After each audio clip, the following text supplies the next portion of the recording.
Oh, g'day. This is Iron Horse here from the Iron Horse YouTube channel, and I've decided to make a video. Yep, that's what I'm doing. It's weird because ordinarily I sit down and I'm a bit uncomfortable with standing up in front of this big wide audience. Oh wait, a camera. Yeah. Hey, I do have a lot to say. I've got a lot to say. And whether or not I get around to saying some or all of it depends upon where my train of thought goes. And so I'm going to start with, obviously, I've got a whiteboard here. And I've had this particular image of the sun and the moon on it for some time now, and I've got this dirty cloth, and I thought I'd start just by cleaning it off. And I'm spoiling myself a little bit here because I've just bought this amazing new solution. It may take a little while to penetrate into the cloth.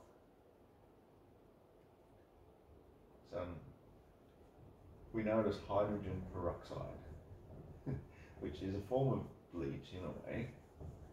It's H2O2. 6% of it is anyway. The other 94% is H2O, which is water, aqua. But the idea is, if I use this, it should not only clean it, pardon me, but it should actually bleach the whiteboard and make it cleaner all over in general. And I know that this is probably one of the most boring things you could be watching.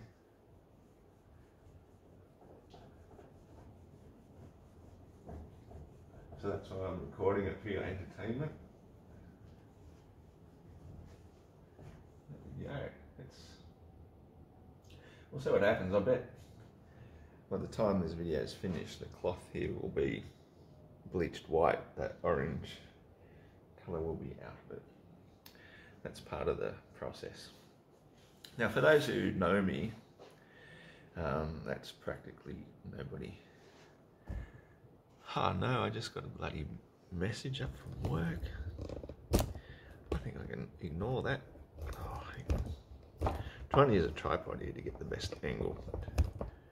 I'm sure you're able to bear with me while I do that as well. Maybe I can move it closer. Uh-oh, not too close. We'll have an accident. Rightio. Alright, so now we're in the business of making a video.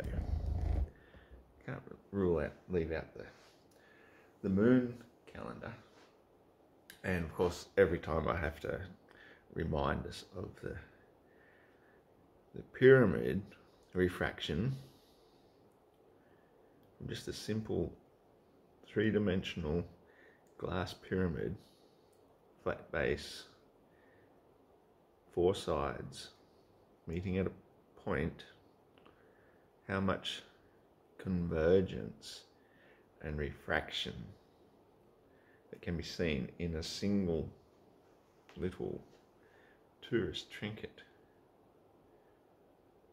This is the one I think that I want to remind people daily, weekly, monthly, hourly, moment to moment about. See the angles of refraction? You know, if you really look, you can see those refraction angles. It's kind of kaleidoscopic. And that's, I think, something that has to wait for another day, because understanding the nature of the sky, like a kaleidoscope, it's big brain stuff. You know, I don't quite get it, but I can see how it can apply to, if you're looking with our flat Earth map, the northern part inside the equator, everybody looking up to the sky sees it as it is. And if the sky was like an inverted pyramid in a sense, then the inner part is going to give a fairly true to life, accurate representation of how it exists. And since most of all of our culture and history and everything about the Earth itself has come from the inner side of the equator, then it stands to reason that their thought processes, analysing what they have seen, is going to dominate the human consciousness altogether as what everyone's going to think. And as a result of travelling outwards away from Polaris, located above the centre, so that's kind of like, you know, about that height, then it can be seen in line of sight to the equator. But beyond the equator is where you lose the line of sight. And realistically, at that scale, the atmosphere, which gives the height of the stars, is really less thick than the ink printed on the paper itself. So it's very, very difficult to understand height perspective from a flat Earth, because something that seems high is actually, on the scale of things, very, very low. It's virtually nothing. And so, in fact, this is one of the things I've been trying to wrap my head around for some time.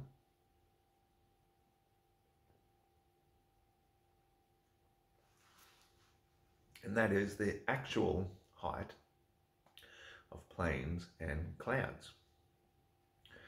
Now, if you really look into it, how they measure the height using an altimeter that measures the altitude, it's basically a barometer, something that hasn't really changed all that much since whenever they invented it. Don't they? Google that if you like. It's probably, you know, an 1800s, 1600s, or it's definitely a post-ancient Greek philosopher invention, put it that way. So the atmospheric barometer, measuring barometric pressure, probably named after a bloke named Barry. Here's how I think it's working. Let me see if this little green pen is going to work for me. So, oh, there we go. If that's the Earth, and let's just assume that's the sky, so everything beneath that's your blue, everything above that is your black sky. Then, you know, down here we've got Mount Everest, other little tiny mountains. And everything is actually really low, all the continents, relative to the sky. The sky is, you know, let's just use an arbitrary, any old, whatever we think it might be. If I say that pen don't work, then I'll just find another one, and we'll say, right here, 20 kilometers, which I think is in the ballpark. It's more like 12 to 14 miles from there to there. And don't forget that even though that's an atmospheric layer, I want to really sort of stress that it's also quite a hazy layer. It's not like sea level, which is defined. The surface of the oceans has a definite surface, flat and level the whole way. The atmosphere, although I still believe it's flat and level, not domed, is hazy. So all down here is blue sky in the daytime. Here you hit the the Kármán line at only 12 to 14 miles. So it's, yeah, maybe only like, I don't know, ballpark figures, 18 to 20 kilometres. And so Mount Everest is actually about 5.5 miles high. So let's be realistic here. We'll put a big Mount Everest. It's a mountain. Look, it's got ice cap. Whatever. And so there's also all other mountain ranges, oceans, whatever. It's try and sort that picture. So we've got the oceans in between the continents, blah, blah, blah. We know that water doesn't curve. Everybody should at least know that much. So as we climb higher in altitude to, I'm pretty sure it's about 5.4 miles. So I'd have to do this in imperial and metric, but you can't please everybody. And at the end of the day, you can just work out which is which. If you Google 5.4 miles equals how many meters, and it will tell you it's probably about 8,892 meters off the top of my head. I just made that up because in average 5 miles is 8 kilometers. So that's a bit of a ballpark figure. The only reason I knew that is because as a kid we used to have the Bathurst Fun Run. It was like the yearly jog where people go out and have heart attacks and stuff. It was 8 kilometre run, 8 and a bit kilometre, or it was originally a 5 mile run, but because we all went metric back in the 60s before I was born, we still use miles and kilometres for many people for a long time. So I've actually can quite easily interchange between miles, kilometres, inches and centimetres, feet and metres, you know. I can do both, it's not a problem, you know. 6 foot tall, 180 centimetres, simple. Just divide by 3.3 and you get feet per metre. So, but to get feet per mile, that's another story. That's 5,280 feet per mile. And the only reason I know that is because I keep looking it up all the time. So I know when I'm doing a curvature calculation, say if something's 30 miles away, then you do 30 squared, 900. Then you multiply it by 8 to get 72,000, whatever it is, 7,200. And then you divide that by 12, and that will give you the 600 feet. And then, yeah, what's a better example? 90 miles. 90 miles, 90 squared, multiply by 8, divide by 12, then divide by 5,280, and it'll tell you it's about 1 mile. So that's how we know over 90 miles of distance, there must exist 1 mile of drop for the Earth to be a ball of 25,000 miles circumference. So obviously the Earth doesn't have a mile of drop.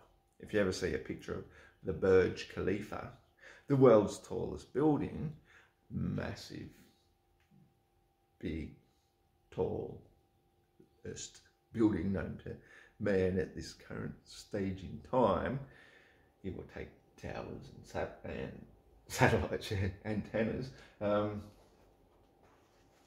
then there must be 2 Burj Khalifas of drop, curvature drop, every 90 miles. Now can you imagine that? You drive into a nearby city and it's 150 kilometres away, and you really think you're going up and over a mile of drop to make the ball? You never do. Nobody ever does. No flight ever accounts for that massive amount of curvature drop, which is a requirement for the Earth to be a ball, a sphere, a globe, a whizzing ball spinning and hurtling through the vacuum of space.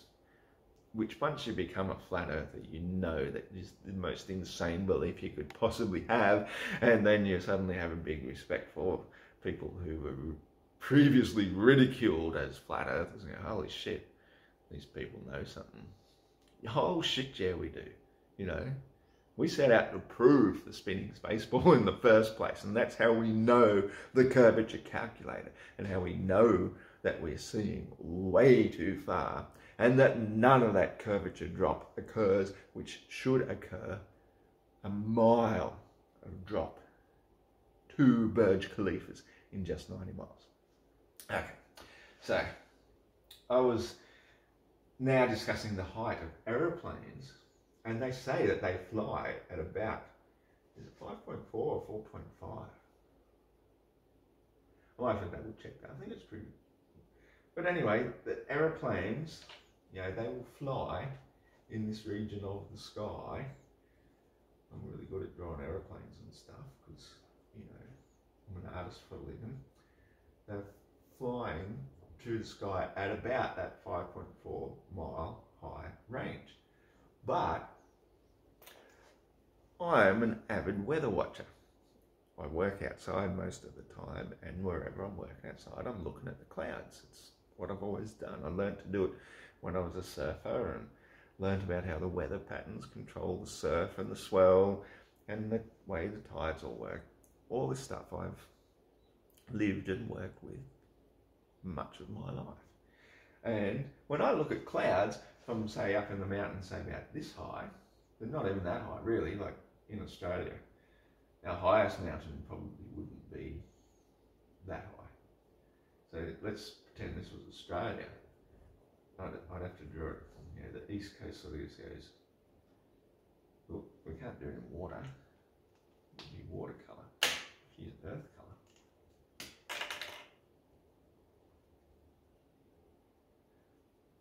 So the coast more or less just goes coast, coast, coast, coast, coast.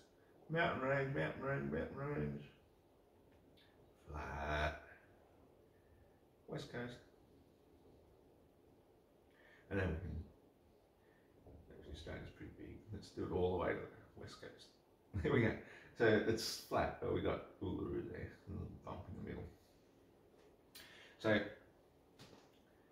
when I see clouds, quite often, I go back to cloud colour now because these are the white marker pen. This guy's this blue because it's dominated by argon. Yeah, here at Mount Warning, this one here, I'll often see it covered in clouds from sea level down here.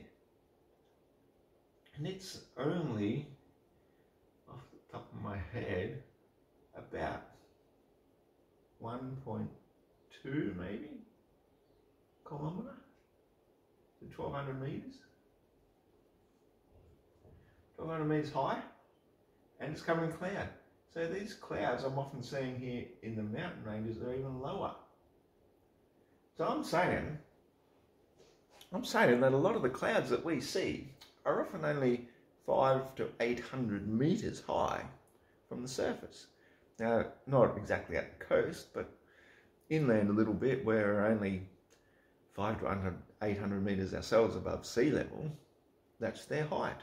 And it's the same height above sea level, so from the sea, yeah, they might be 1 to 1.5 kilometres high.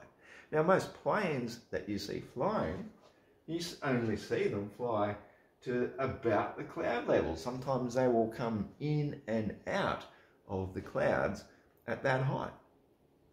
Now, fair enough, you know, they're domestic flights. They're not the huge international flights. The huge international ones, they say, fly between 5 and 6 miles high, which is why they avoid the whole, what they call the Alps and the Andes regions, which are up around that height, because it can be dangerous because of the fog and the cloud and everything, that you may actually bump into a mountain. But personally, I think that they're only flying about 2 to 3 kilometres high at the most, which is, you know, 1.5 to 2 miles. It's not nearly as high as what we're told when they say they're 5 to 6 miles high. 33, 35,000 feet above sea level. So what I'm saying is atmospheric pressure down here at the surface is much higher than, you know, obviously up here. It's what we call the pressure gradient.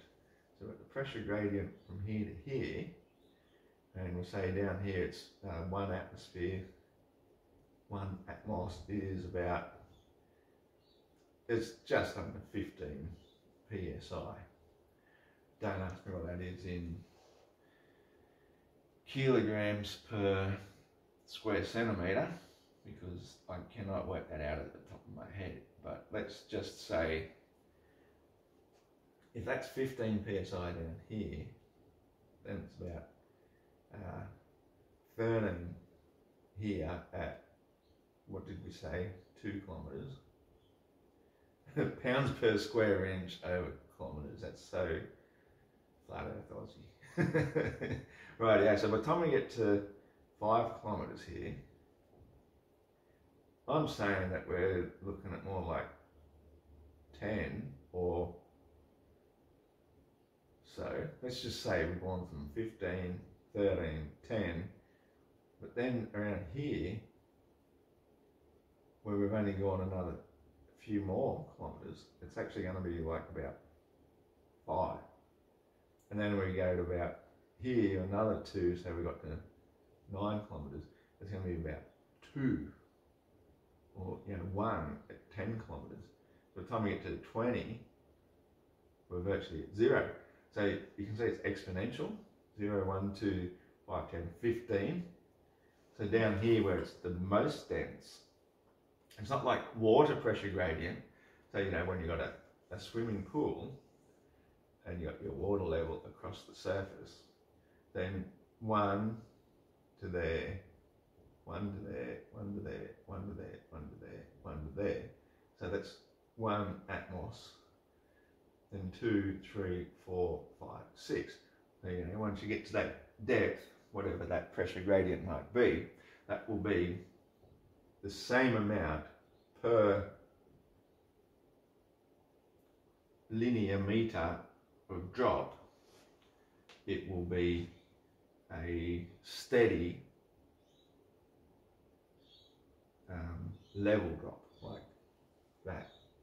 Whereas if we go up in the atmosphere, what I'm saying is it does more like the opposite, so it's exponential, like that. Yeah, sorry. Like that. So down here where it's all nice and deep, it just gets less and less exponentially as we go up. And that is why I think that by using barometric pressure, once we hit about around here, 5 kilometres high, it's given us a false reading of telling us that we're actually much higher than we are, because we're using a scale like this, you know, dot, dot. Whereas really it's going up like that. So by the time we reach here, it doesn't match that at all.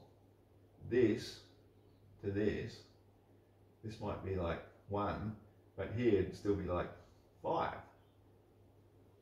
if we were going up like that. So it will tell us we're 5 miles high, or, you know, it's a little bit hard to describe. As what I'm saying is, as we get higher here, we're actually not. We're actually, the sliding scale should be over here. If it was sliding like that. So when we think that we're at 9 kilometres high, because we've got 2 barometric pressure, we might actually falsely think we're 12 or 15 kilometres high. That's my way of thinking, and I think it could be more severe, so that the most dense air down this bottom part, bottom 5 miles, is say what kilometres. So instead of saying 15, 13, 10, 5, 2, 1 like that, we're actually going 15, 12, 9, 4, 2-1, something like that, exponential. And so we're actually not nearly so high as what we're being told. And I think for the same reason, everything works on the density and the relative density and the buoyancy scale. Okay, everything. So for a sound wave to propagate, it propagates through the medium of air at approximately 767 miles per hour, about 1,000 miles per hour that turns out to be. So we say the speed of sound is 1,000 miles per hour, kilometers per hour. However, let us drink of the good juice.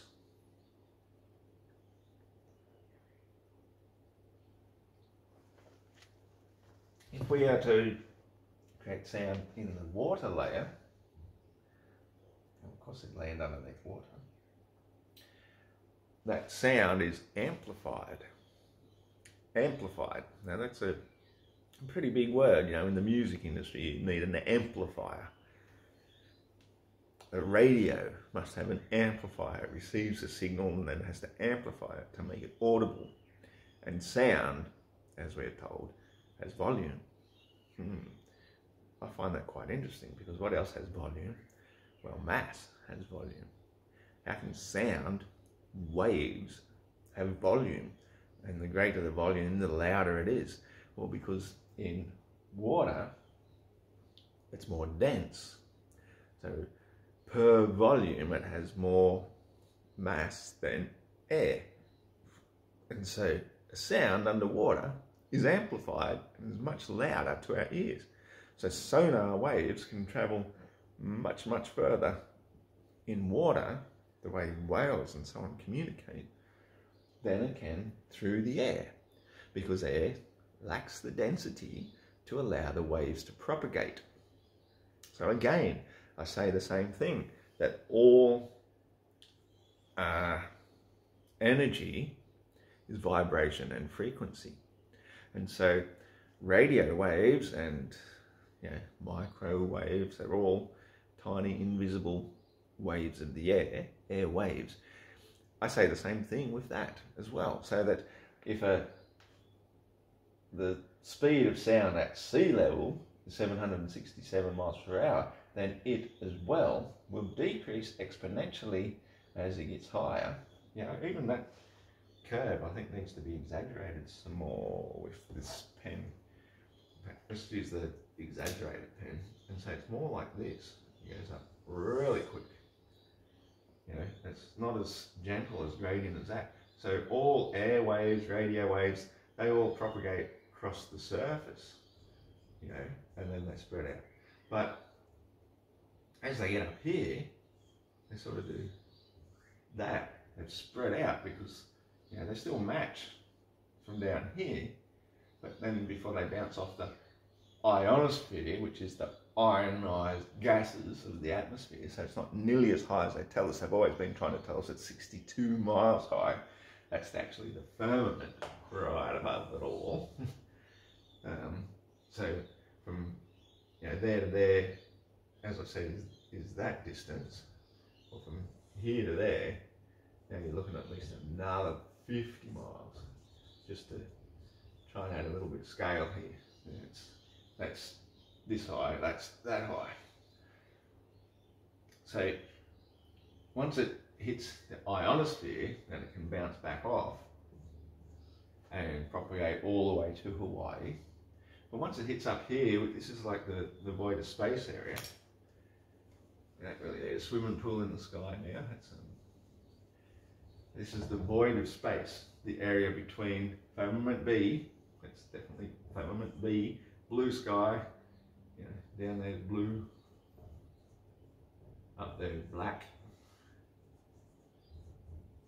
So all of this emptiness of space, the void, is radio waves, can't do shit. And so, because the moon, where's my moon coloured pen? Today the moon is orange. So the moon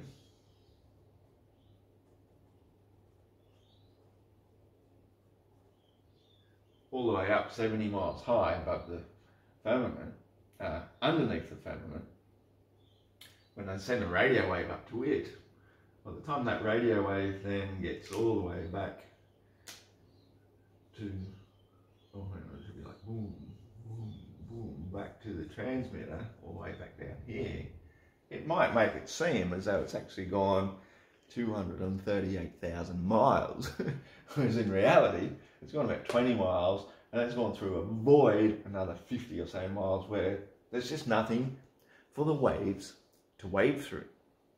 You know what I mean? It's less and less density, so it creates the illusion, because we've calculated everything down here at sea level, so we've calibrated all our instruments. Well, the radio wave takes boom, boom, speed of light to get from there to there and back again, and then we send it from there to there through a big void. It's going to create the illusion of being much, much, much further away than it actually is, instead of just 70 miles. Creating the holographic projection down here in the firmament of the actual moon that we see. The yin-yang moon, it's refracted because up here we got, gee, I need a golden yellow. We'll just do a black hole, something. There's our big old shiny sun coming through the firmament, because it's coming from way up there somewhere. But when it hits the firmament, that's where it creates, by reacting into the hydrogen, it stimulates it on that laser point spot, which then ionizes, or what's the proper word they use? It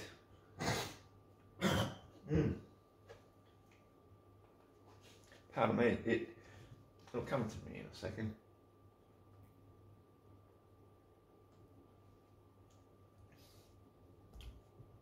Fuses. So the ionization of hydrogen at such intense energy fuses into helium and creates the glowing orb of the sun, which then creates direct sunlight in any line of sight from anybody looking up towards it. So everybody all across the earth looking up there, they'll see the sun in here across the earth. But that intense burst of energy then ionizes the noble gases, which are spread out, distributed. Less than 1% of the noble gases within the atmosphere gives us the daylight. Well, that intense light up here hitting the moon, then to each and every viewer looking up at that tiny little dot moon up there, sees a great big ionized version of it in firmament B. That is the nature of the moon, creating a holographic projection, which is plasma, and it's particularly stimulating at its frequency the two noble gases of krypton, think of Superman, and xenon. And both of those gases, when they are fluoresced under electrostimulation or ionized, they glow in a black and white light. However, the atmosphere is mostly dominated with argon. Doesn't like that colour. Argon wants to be blue, not pink, blue. Argon dominates the atmosphere. It's about 1% of our atmospheric noble gases, and that is why the atmosphere is crystal clear to see through, because it's 1%. The rest of the gases are basically invisible, hardly fluoresce at all. The lesser gases adding up to the 1% include the neon, and I think there's one or two others as well, but the hydrogen is already up here, of course, just above the helium layer. And so there's sort of like layers up here, which themselves, because they are lighter than air gases, reach the top of the firmament, and that's what creates a pressure gradient. And as we know, electrical light bulbs or fluorescent light bulbs work under pressure. You know, you've probably heard of a sodium light bulb or something under pressure, and the amount of the gases under stimulation creates the intensity of the light. And so because everything basically layers out like a big, what you call a density tower, well, the gases kind of do that, but down here they're mostly all homogeneous. So you got your oxygen, your neon, your argon, your krypton and xenon are kind of hanging up around the firmament B layer, and that's what gives us the colours of the daylight, fringed around the edges of where the sun's reach gets to, is where then, say for example, you're over here sitting on the mountain, and the sun sets behind this mountain. From your point of view, it's really setting sort of over here somewhere. That's where it appears to set, you know, all the way over here. And you know, you're down on the ground, maybe way over here somewhere. And as the sunlight gets blocked then the only atmospheric gases you see being stimulated then are going to be your neons. So that's where you get your twilight colours coming through in there. Yeah, we can put some pink and whatnot in that. We can, you know, put all the lovely twilight colours and red.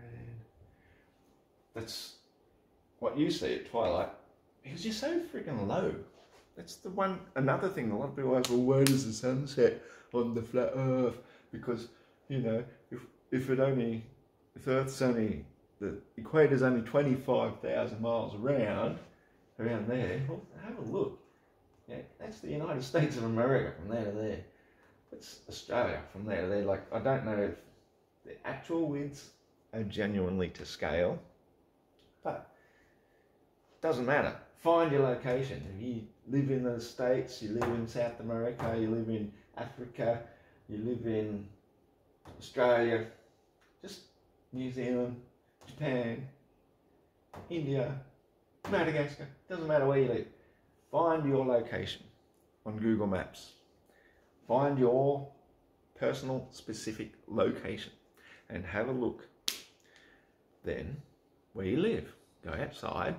Where do you regularly go to watch the sunrise and the sunset? Do you even do that? I would hazard a guess that 90% or more of you don't even do that on a regular basis.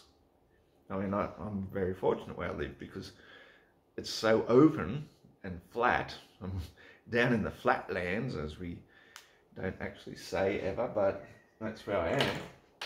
There's no mountains around, so I get some brilliant sunsets. And yet when I only lived 8 k's down the road in this bush block, it was just a tiny little hill, not even a big one.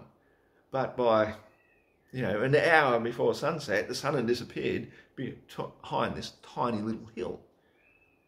And yet here, where it's flat, an hour after sunset, I've still got very, very long twilight because there's nothing in the way. So when something is near to you, it appears a lot bigger. And that same thing as it moves further and further away seems to get smaller and smaller. You know, look how big my hand appears when it's like 15 centimeters from the camera. Now it's 30 centimeters from the camera, it's half as big. 60 centimeters from the camera, it's a fraction of the size it was, and it's only double the distance away from in between. Move it further and further back, smaller and smaller and smaller. These are the things on Earth. Okay, don't confuse that with why the sun doesn't seem to shrink in size, because the sun is only doing this sort of path in this region. And that's why I'm telling you to find your location on Google Maps where you watch the sunset and the sunrise the most often. Now, work out the furthest thing you can see at sunrise, the furthest thing you can see at sunset, and I'll grant you that is your window of daily perspective. You know, assuming that you just stayed in the same place all day, every day for a year, you just put a camera there, set it up, put on a remote, let it do the observations for you.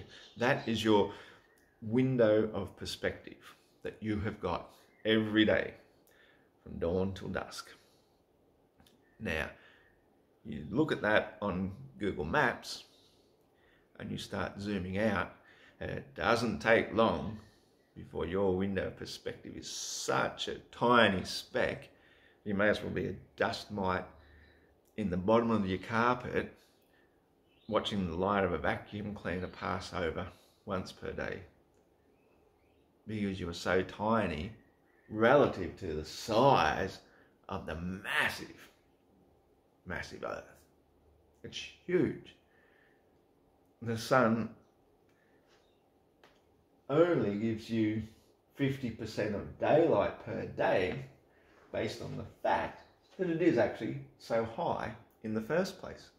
Now, when I say 70 miles high here, you know, a dot anywhere on this map isn't it 70 miles big. It's, you know, a dot on the map is probably 200 miles big. That's the scale, you know, that circle is 25,000 miles. You know, you shrink that down, it's not even that circle, is it? Yeah, it is that one there. That's the dark one. So that's 25,000, and that's the path of the sun every day. So we've got something going on which seems inexplicable when you first try and grasp how can Ushuaia, down the bottom of South America, have 17 hours of daylight and there's only this much in night during the summer solstice, which is December 22nd, and that's when it's going around the Tropic of Capricorn. How can that be? It was the biggest mystery to me when I first got into flat Earth, and I have spent years devoted to solving this mystery, and that's again where it comes back to this whole refractive Lucy in the sky star tetrahedron. So you've got a pyramid which kind of looks like that, and that one goes to there. That's your basic glass four-sided pyramid. Now if you did an inverted one of that as well, see, it's very difficult for me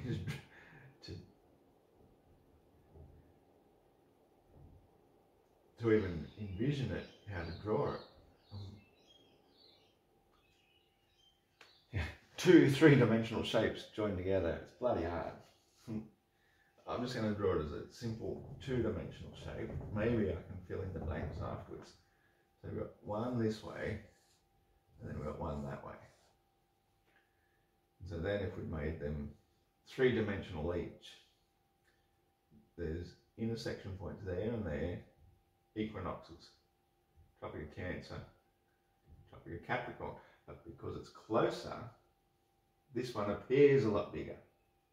So when the sun has spiraled down to the Tropic of Capricorn, it seems to take that bigger path. And then because this is a star tetrahedron type of skylight, then, yeah, geez, you can possibly do it in 2 dimensions.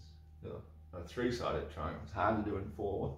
Then the light getting refracted off each and every arm of the skylight is what is spreading out the light in such a way. This solid pyramid might sort of show it a little bit better, is that you can see that side's the night time then, while 3 sides are still in light. So you've got your morning light, midday light, afternoon light, night. And that's what you're seeing, and others only Ushuaia's at the top. So it works the same for Tasmania. So, you know, while it's night time over here in this part of the Earth, this much light is getting refracted over that outer hemisphere. It's as I say, it is big brain stuff, and I'm going to try and continue to work on creating a model that can show it how that will actually work in reality as we see it. But the thing is too, you have to remember, is that because me down here in the easternmost part of Eastern Australia, is I'm still only seeing a tiny window of opportunity every day between my sunrise and sunset, and yet come summertime I will get 15 hours of daylight. This time of year I'm getting about 10 or 11. So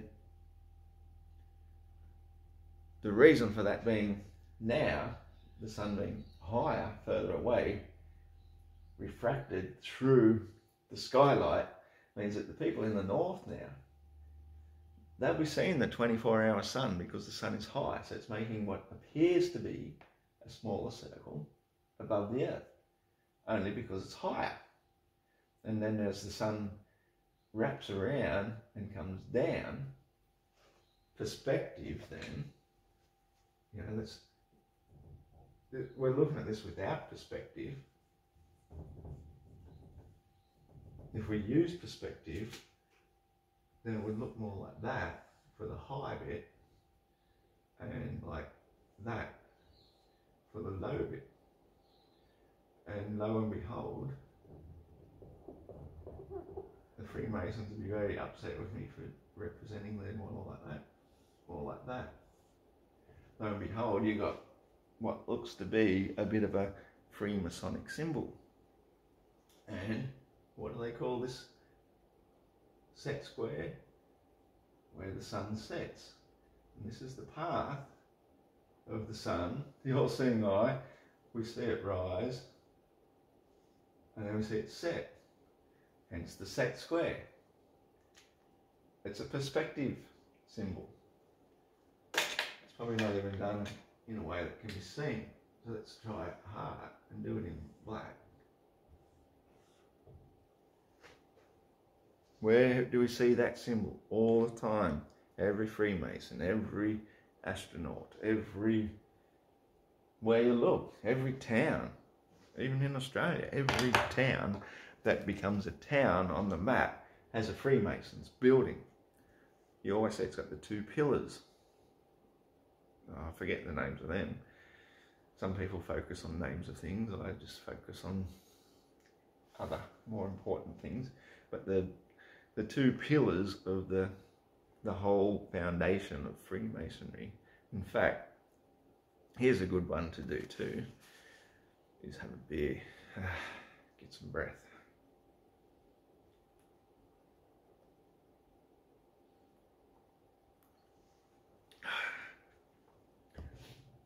Is go and, whether you go straight to Wikipedia or you just Google Foucault's pendulum and have a look at the imagery on Wikipedia of the Foucault's pendulum. You will see that the pendulum is surrounded by a disc of tiles on the floor that all have black sun symbolism, which is very similar to the swastika type symbolism. But look in the background. Look in the background and you will see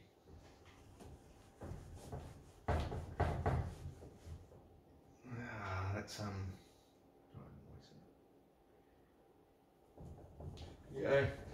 and you'll see, I've saved this image, but because I'm still not live streaming as of yet, I am dropping that off now. I can't actually show you this image just yet, but I'm getting there. I'm working out this technology stuff. In the background of this,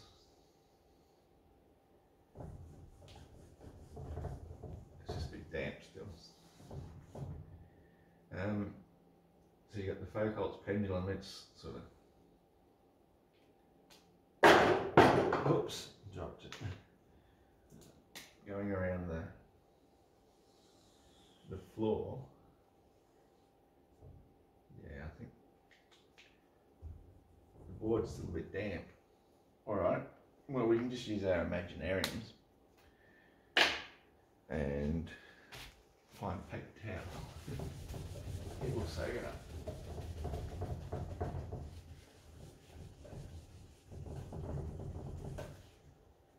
Right now, so around the floor then you've got this, I don't know how they drew it, but you know,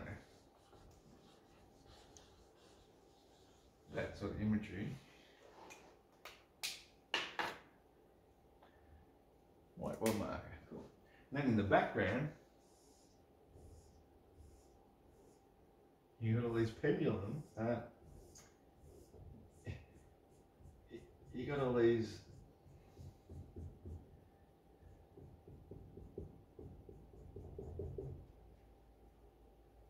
pillars. Thank you brain. Thank you for kicking in and working. All these pillars sitting here.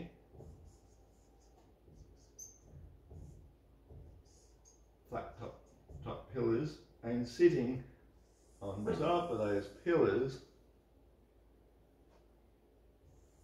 is a flat and oval earth with dudes in dresses drinking wine and having a good old time,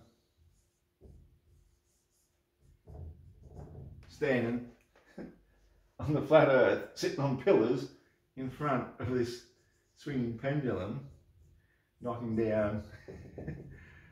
You can't make this shit up.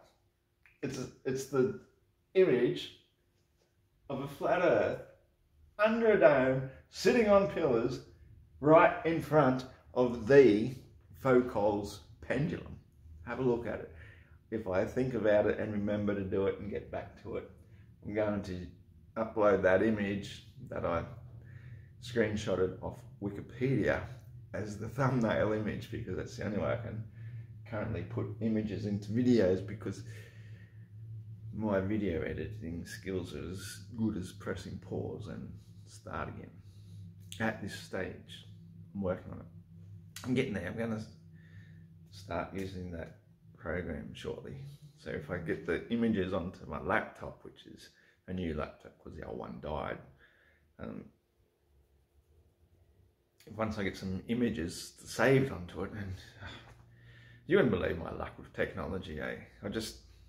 I don't have a lot of luck with it. I've got the Samsung Galaxy S10 still going strong after all these years. Thank you, Samsung Galaxy S10, for staying strong. But if I try to share files to the laptop, even through Bluetooth, it won't recognize the device. I don't know why. It says found, error code, error code, error code. I can't plug it in because the USB or Type-C plug that charges the Samsung Galaxy S10 was routed years ago, and that's why I have to use it on a wireless charger, which I use the quad lock phone charger system for, which I highly recommend. That, not sponsored by them in any way, what shape, what or form whatsoever. But yeah, the quad lock phone charging and holding system is well worth the extra money that you spend to get it, in my opinion. You know, if you got to spend, you can buy the cheap ones off Wish and eBay that for like $12 or whatever, and then you get them, and then in a week they're broken. Well, that's what you get. You get what you pay for. And with the quad lock system, yeah, it costs about $70-80 for the actual quad lock itself. The wireless charger might be another $20 or $30. I can't remember now because it's been a while. But overall, once you got it, then you can plug your cable into the wireless charger and then snap your phone into the quad lock, and it's going to be charging the whole time, so long as you're not using high energy things like video or live streaming, in which case it still goes flat. But in either case, it is money well spent, if you ask me. And as what's that saying go? You know, buy cheap, buy twice, or something stupid like that. You know, there's plenty of wise sayings. Always try and get the best you can afford, because there's a reason why they charge extra for it. Except for my beer, I just give it away for free. So if you're in the neighbourhood, drop in and I'll give you a free beer.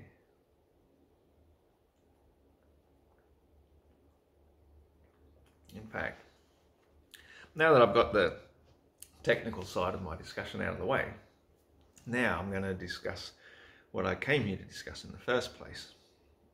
And this is some of my ideas. Like, I am, I'm not bragging here. I'm not playing Jesus. I'm not, even though I've got a pretty cool beard and some magnificent locks, just doesn't mean I'm playing Jesus. Jesus would have done anything to have my hot shower and shampoo. I washed it this morning. That's why it's still out of the normal hairband, because when it's this clean, it feels awesome. So, without bragging, without any further ado, without trying to big note myself and to say things like, I'm going to become leader of the world and the richest man and all that sort of stuff. None of that concerns me. I forgot most everything I want. My partner is still in the Philippines, where she's been for all of her life, in fact. I've been there twice. When I first met her and got engaged and managed to go back and visit a second time. It was a bit of a disaster trip because it wasn't well planned, but we still got to see each other and have a good time. Got to see her for her birthday. It was all as it was. And ever since then, we've just been living our lives, waiting for the day we can be together. And sometimes that's not such a bad thing, absence makes the heart grow fonder. And at this stage, hearts are pretty fond, so pardon me. So, without any further ado, what I'm saying is I am a visionary. Okay, I can see a big picture. My very first video, when I finally overcame my shyness to be able to talk to a camera, plenty of the liquid anti-inhibitor,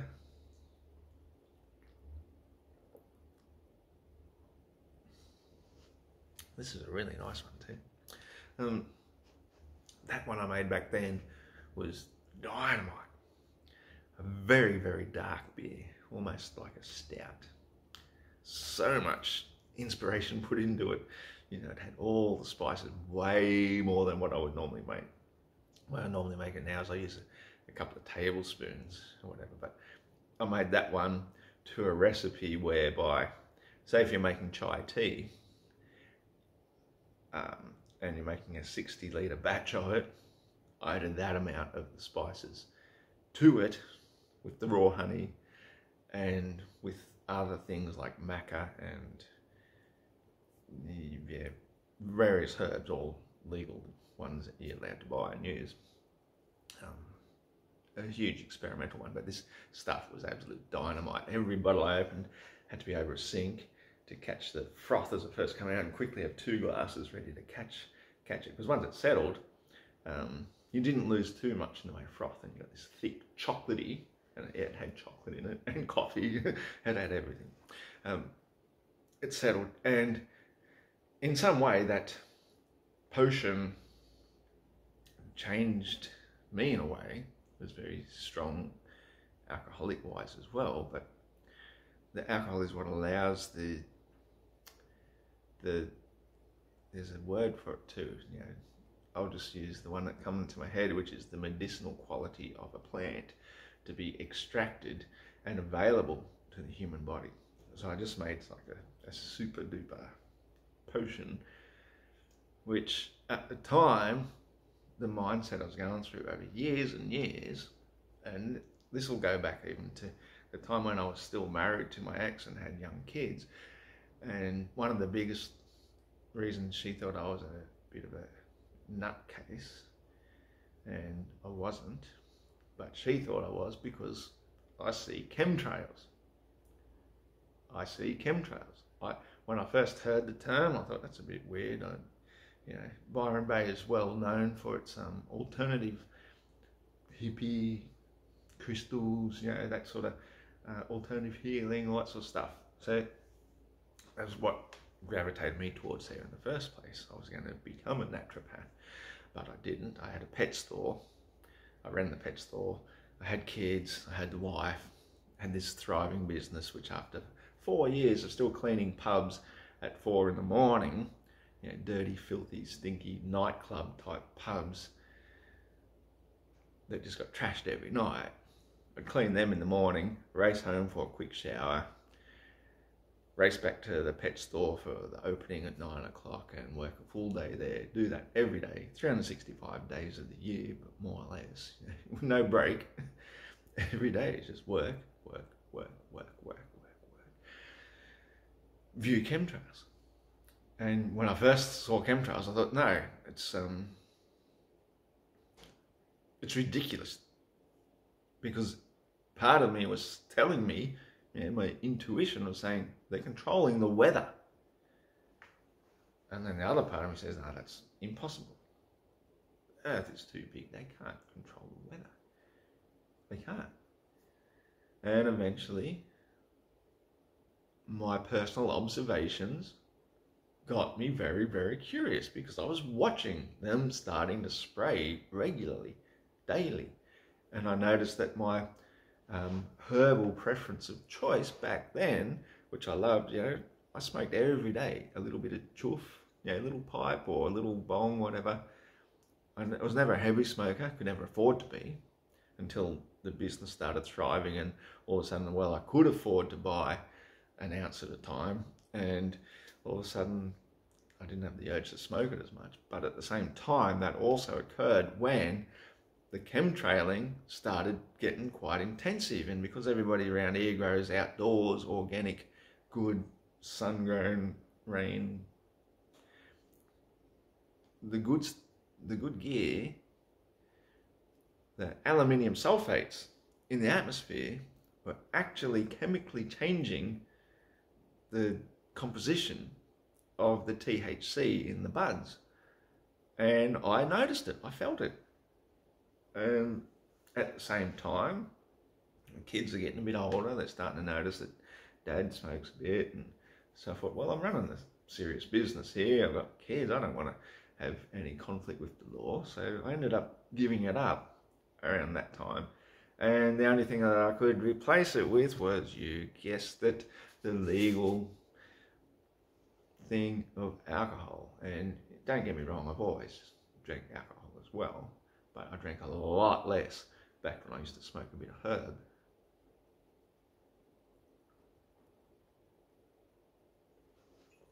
So,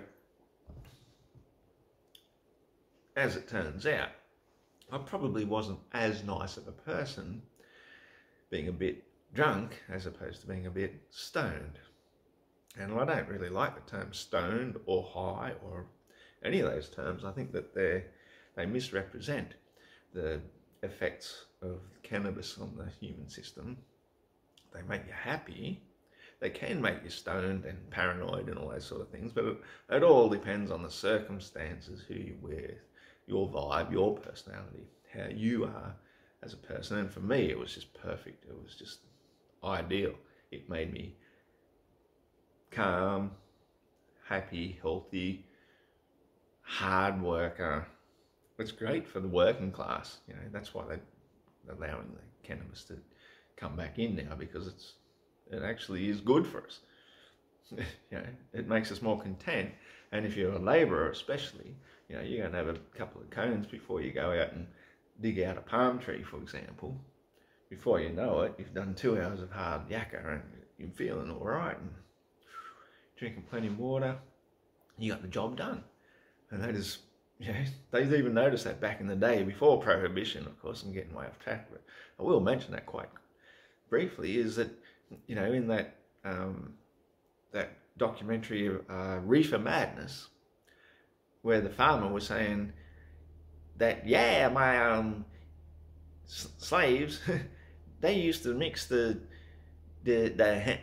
flower of the hemp in with that tobacco. We didn't know they was smoking marijuana. You know, it just made them happy and better workers. And that's all it ever was. But because they decided that reefer madness was going to be the new propaganda, the new demonization of the black and the Mexican people. The best way to prosecute them. How can you stop somebody on the streets and search them and arrest them and lock them up? Drugs. That's all it is. It's racist control population of the people they didn't like. Meanwhile, they stopped poisoning and prohibiting alcohol, so that people would drink it again, but with restrictions and so on and so forth. So, in a long way back around to getting back to what I'm talking about, my first ever video that I made and put on YouTube, and it's not even on this channel. I'll try and find it and see if I can download it to upload it again onto this channel. A young, naive me, I think it was the day off work, so I'm sitting in bed, it's 9 in the morning, I'm having a chocolate beer, and I just got to thinking. Because for so many years, I've been so fed up with the chemtrails, poisoning our food, our water, and the air we breathe. And my way of thinking, and I have expressed this idea plenty of times, but I'm going to expound upon it because this is part of my huge vision. My idea back then started with, what you got. Start with what you got. Okay, well, young kids, I used to drink a lot of that concentrated pre-diluted juice you buy at the supermarkets. You buy it in a 2-litre container, sometimes a 3-litre one, and it's made from the concentrate. So they take the juice from the fruit, they then heat it to evaporate most of the water out, so then it's a concentrate that they can ship around much more cheaply, and then they can add it to a big plastic bottle full of all your bee stuff, plasticky crap, and put tap water into it, so you got all your chlorine and your fluoride and all your rest of the other little bullshit. But then it can sit on the supermarket shelf for months and months and months, and then you can bring it home, put it in your fridge, and drink a glass of that in the morning or whenever you're drinking, and all the time thinking you're doing something healthy for yourself, because it's fruit juice, 100% fruit juice made from concentrate. So it's not fruit juice at all. And don't get me wrong, I went through that whole process. I used to buy a lot of the Lloyd's organic 100% pressed grape juice. I used to buy the stuff by the carton. So when you're getting real fruit juice, vacuum sealed, it hasn't had to be fermented into wine to preserve itself. It can still be good for quite some period of time, got a long shelf life. So trust me, I know my juices. But anyway, the point is, back then, I was drinking a heap of that stuff because it's cheap. That's what I could afford. And thought I was doing the right thing for my health. Could have been worse, The point is, I had a shitload of plastic bottles. So what I thought was, what if you sort of injected these into a heat press, with sort of hot air and something to sort of clamp it into place, and you could sort of make kind of staggered Lego type blocks out of these empty bottles and snap them into place, one to another, to another, to another, and make big rings and go round, around, around, around, around, and eventually make a huge biodome around you. Gives you a protective shell against the chemtrails. And that's how it started. And I started thinking of it on a big scale, like not just around your house, but, a massive 100-acre property, for example, a pretty big area. So it takes a lot of product. And then I started thinking, well, plastic, BPA, that's the word I'm thinking of, term.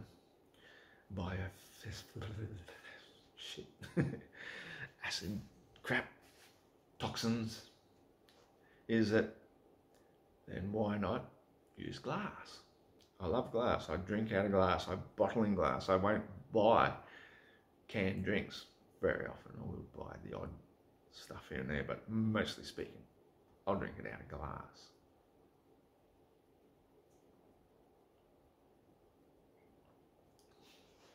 So what if then, well, what is glass made out of? It's made out of sand. And back then, don't get me wrong, I wasn't a flat earther. I was still a globe believer, and I believed in all the propaganda. I believed in global warming, greenhouse effect. What is a dome but a greenhouse? And sea level rising. So, to me, it seemed then as a bit of a no-brainer, because Australia is such a massive, big continent, mostly uninhabited, huge tracts of land. Even just down in my backyard, I've got huge tracts of land where, if it was done right, you could actually house thousands and thousands of people. So what if I thought, well, we make it out of glass. So we make glass domes. And yeah, what do we make glass from? Sand. What's at the bottom of the ocean? Sand. Now I know there's a lot of other things, and it's actually not a great glass or silicon to a great base to make glass from. The stuff they make glass from is mostly desert sand. It's a completely different thing, but oh, hang on, we want to do it in the desert anyway. So even if we use the combination of the desert sand, what's the most essential quality to life? It's water. So you make your first big glass dome, and then you start pumping seawater in that dome from a massive lake down the bottom. Then as that lake water evaporates, it's going to hit the dome, and then it's going to flow down around the outside. So you have a big collection drain or channel all the way around the edges. You've now got pure distilled water. And what are you left with in the middle? Salt. And if you use electrolysis and various other procedures, you can also extract all of the minerals known to mankind. They all are dissolved in seawater. Gold, silver, platinum, mercury, lead, all of them, every single one of them. And as it turns out, that the salt of seawater is in the exact right proportions for what the human body needs, which is why a lot of people will believe that whole evolutionary theory that we came from the oceans at one stage as some sort of fish. We need salt. Salt creates osmosis that allows water to pass from one cell membrane through to another. So some amount of that sea salt is actually good for us. That's why we like to flavour our food. Food is tasteless without salt, because our body obviously requires it and needs it for the cellular distribution of minerals and elements and moisture and all the things that keep us alive. So once you've created your first dome, let's say it covered 5 acres. It's not going to be huge, because you can't start something big right from the get-go. You have to start small and work your way bigger and bigger and bigger. Well, so anybody who knows anything about the circle of life symbolism, it's get rid of this nasty Foucault's pendulum looking crappy dappy. I need to look that up, by the way. Wikipedia, Foucault's pendulum. It's got Foucault, F-O-C-A-U-L-T. Everybody knows Foucault's pendulum. That's the only proof that the spinning spaceballs have that the Earth actually moves, is the pendulum itself sitting in front of a domed Earth, sitting on pillars. Go figure. So if you start with a dome, that's a perfect circle, as you can see. Then the next one, then you sort of add on to it, would sort of come from here. Now none of my pens want to work. My crikeyness. I know the green one works. So we've got the original one here. Then we do the next one. Well, the intersection point there, that's what they call a vesica Pisces, which is the shape of an eye. Everything is vesica Pisces in nature. And then so the next one sort of does the same sort of thing. So it creates another vesica Pisces there and another one here. There's your next name. So as you keep on building out, you keep on creating more and more spirals with the circle life sort of pattern. Vesica Pisces everywhere. Every single one of them intersection points. The Vesica Pisces. And that is called the flower of life. So you just need to start with the one dome, and then as you create the next ones, well, you can start to eliminate these walls because everything else is being held up by the strength of the other one. And so if you start with your first one and you make it a purely sterile environment, and by sterile I don't mean completely sterile.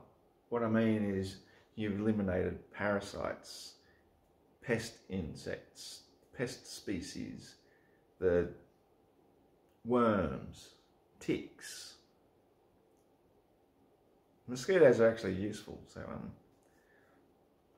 but at the same time we don't need them inside of the dome.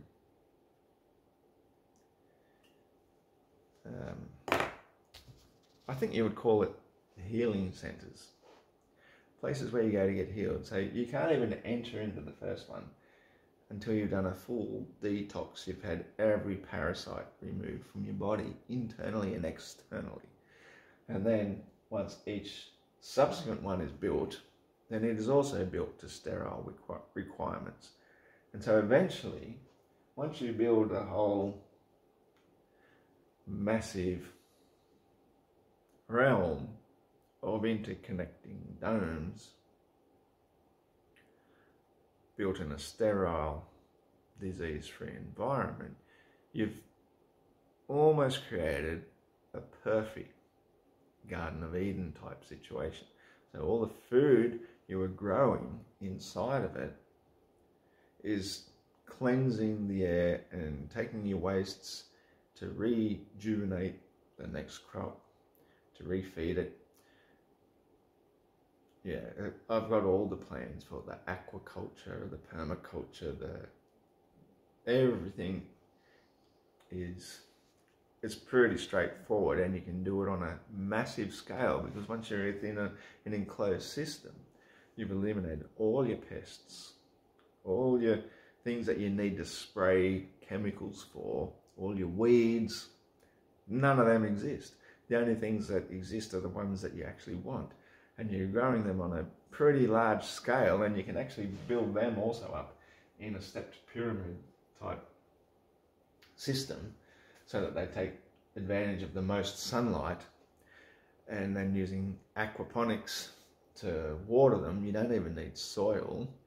The fish that you're growing in the water, who are eating the worms that you feed them that have digested your wastes, are providing all the nutrition to the plants, and then the plants are evaporating all the water out, which all comes back down again and keeps the whole system pure. You're just making sure you add adequate enough salt so the fish can breathe and everything stays alive. You've got all the minerals for your plants. It's a beautiful enclosed system. And for the fertilization of many plants, well, yeah, and of course we want honey. So you're going to have to introduce a certain number of bee species, and the Australian native bees, there's hundreds of different types, all non-stinging. They could be just perfect for it because all they need is pollen and nectar, and voila, you've got a perfect system, self-sustaining, self-sufficient. You're giving people meaningful tasks to do every day in the garden. Attending the gardens keeps them fit and healthy, breathing well, eating well. You've virtually removed disease, because nearly all diseases are parasites and infections and all that sort of stuff. And so you've created a reasonably sterile environment in the first place where the immune system takes over the rest. You're building heaven on earth. That's my vision. And in the meantime, then in the other places like where I live, where everybody else lives, we've got farms. We've got farmers with big acreages. We've got farmers growing thousands of acres of sugar and soybeans, and all of these crops have a purpose. Don't get me wrong, we're not going to eliminate them all entirely overnight, but if we started to replace them with hemp as soon as possible, then we are starting to grow the world's saviour. Hemp is the saviour of the world. Always has been, always will be. And whoa, what a surprise. It's illegal. Now, who would make something like that illegal? Only one person I can think of. How you doing, Satan?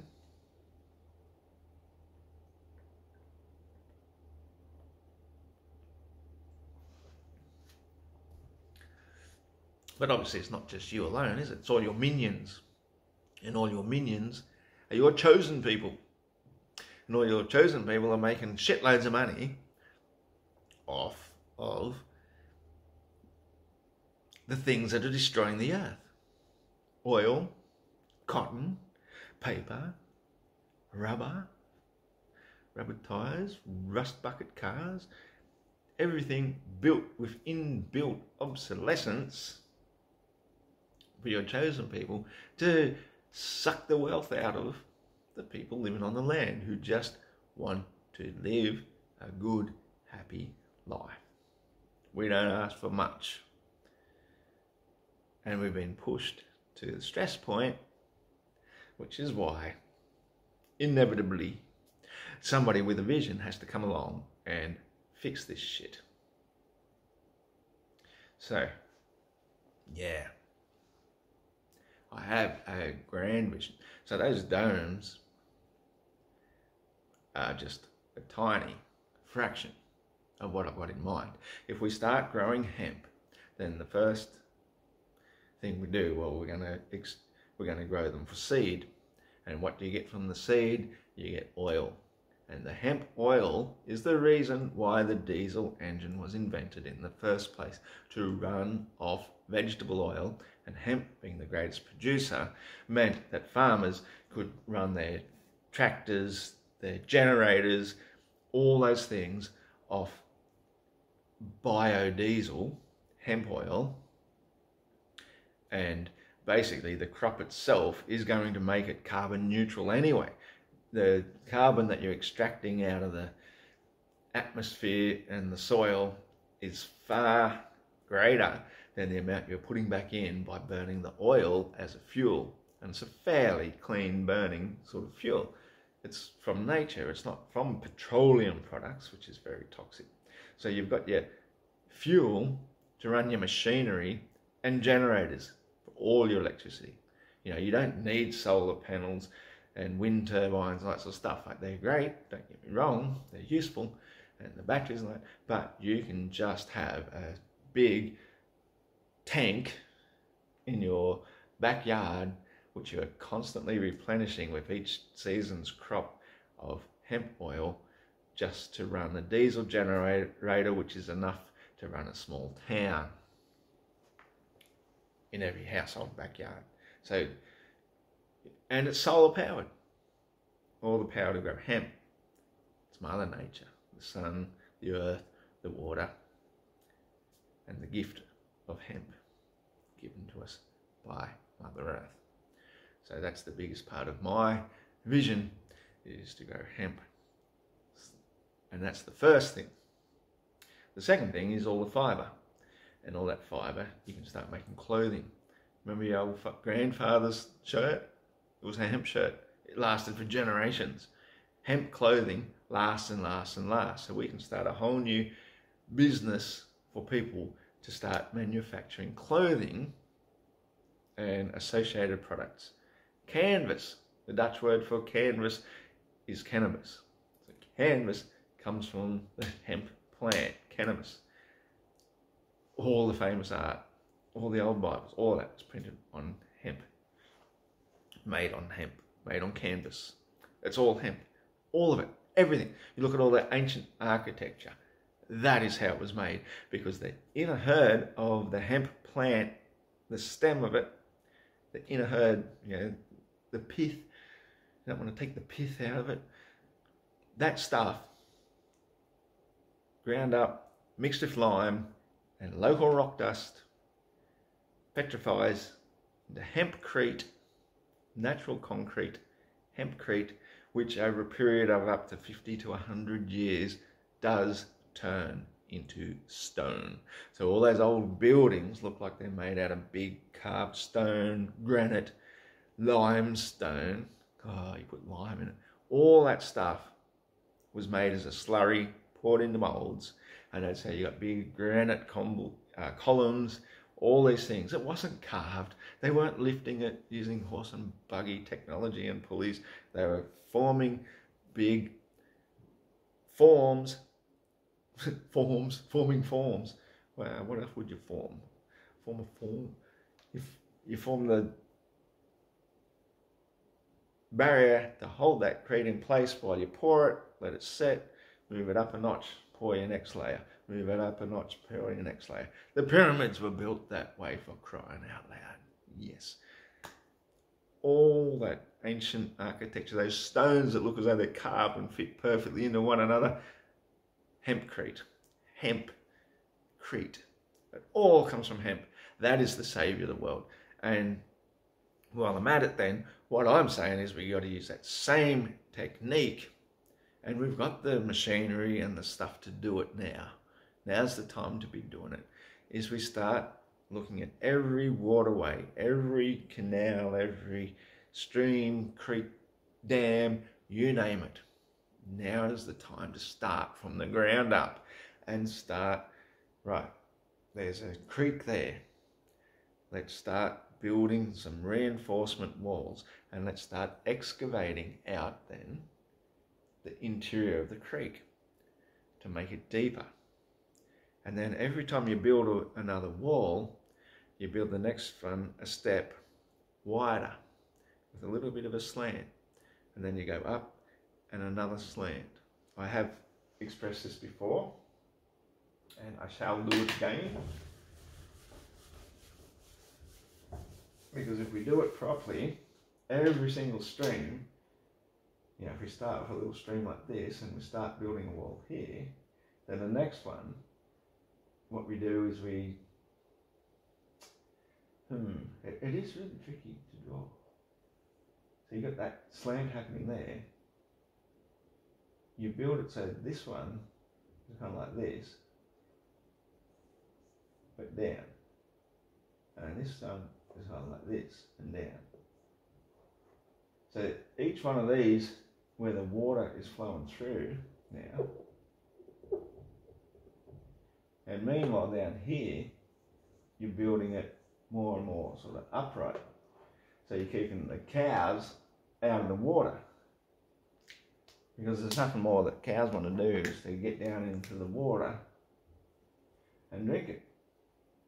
So you've got the same thing happening over here, more steps, more steps, more steps.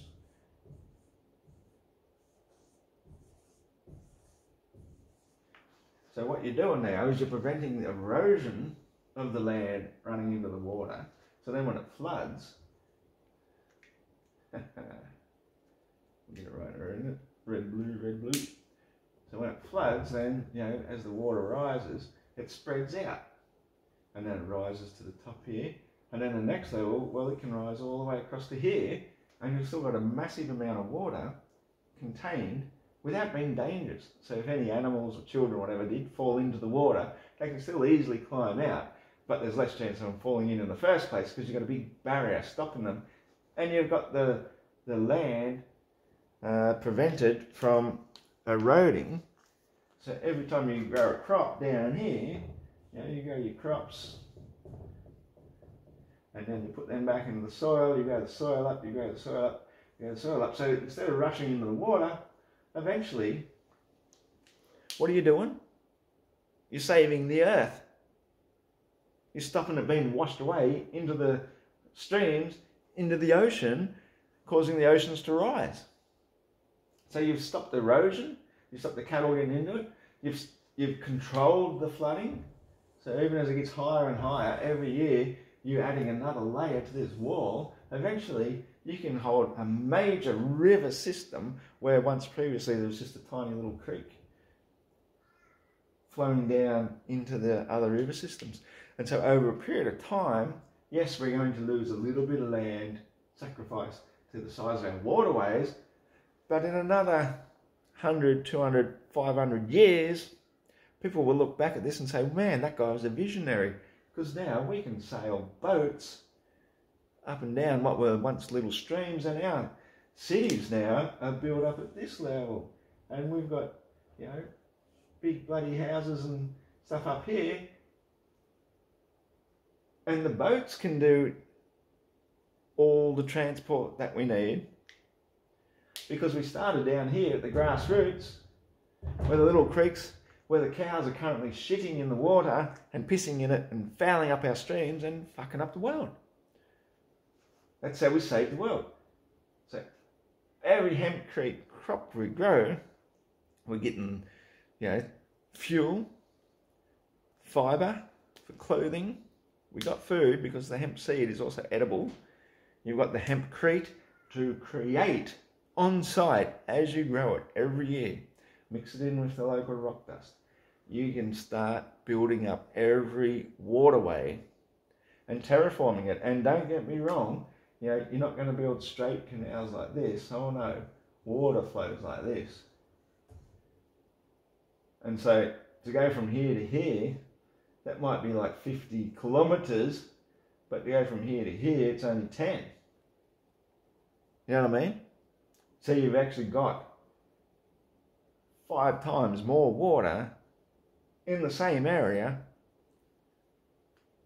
not eroding, not disappearing, not getting trashed by the cattle. You can use it for crops, you can use it for aquaculture, you can use it for aquaponics, you can use it to water your plants. And then every time you're building up every single waterway in huge S's. That's the essence of everything that Victor Schauberger had to teach us about vortex energy. So on the one hand, we're coming from the coast to save the country, and on the other hand, we're coming from the country, bringing the coast into it by pumping it into it and working backwards. That's a bit of a grand vision, and that's my mission.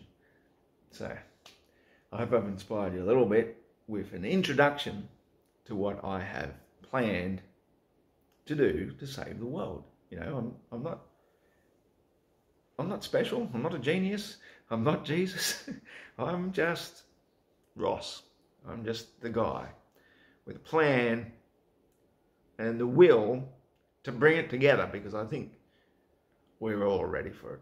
I think as a whole, all of humanity is fed up with the current system where they're getting herded in the cities, 15-minute cities, electronic cars.